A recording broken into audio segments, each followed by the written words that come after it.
มาเจอแม่ด้วยเลยทุกคน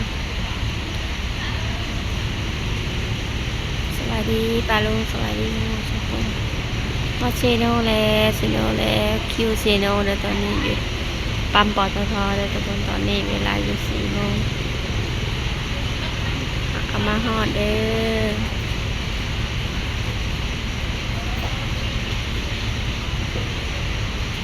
เอามาฮอดเชโนลงมาแต่เวียงเลยเด้อทุกคนมาเชโนแล้วตอนนี้อยู่คิวรถเซโนอยู่ปั๊มปตททางงานโซนทางนั้นก็ขายปิ้งไก่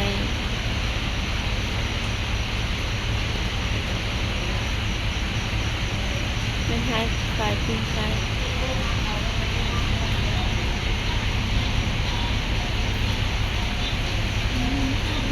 ร้ายแห้งทุกคนร้ายอันนี้ก็ได้ก็หากันลงมาหอนเลยก็ยังบริเมียกับบาดกับซอมีโดยสารยังบริมาทุกคน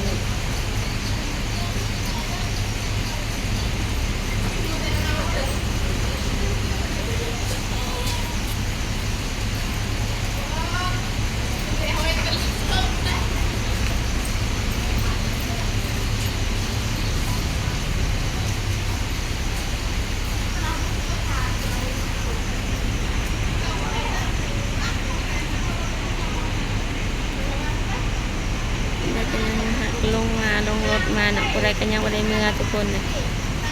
ยังรอรถรอล่างยังรอพี่รอน้องไปครับมากับมีโดยสาร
อะไรก็มีเลยทุกคน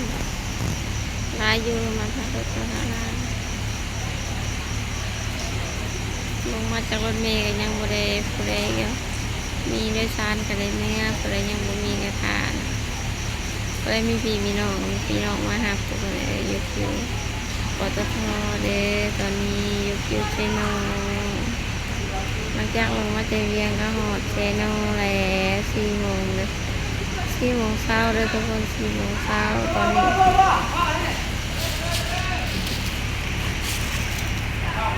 ก็ไปแล้วก็เมื่อปลาแมงเดือนแล้วทุกคนแมงเดือนยังบ่มีรถ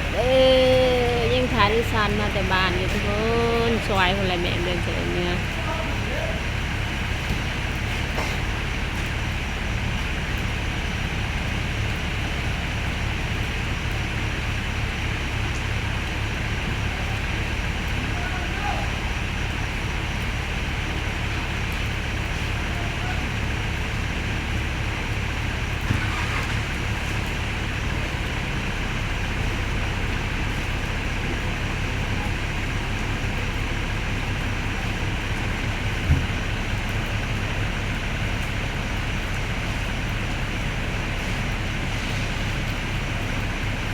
วุ่นวันมาจากนครหลวงแบบนี้ ไม่ได้ผมเมื่อมาก็11 โมงฮอดคุณที่คุณจะถามเลยว่า9 โมง 10 โมงเหรอเนาะอาจจะถึงเมื่อเชเดนนะบ่ได้ฮอดเชเดนนะรถป้าเขาฮอดเองฮอดเชเดนประมาณไหลซ่า11 โมงฮอด10 โมง9 โมงจะถ่ายเมื่อแล้วก็ฮะ3 เซนกี่ฮอดเชเดนเลยมันจำเป็นเบิ้ลเชเดนนะเดี๋ยวนี้นะดูนี่เท่านั้นว่า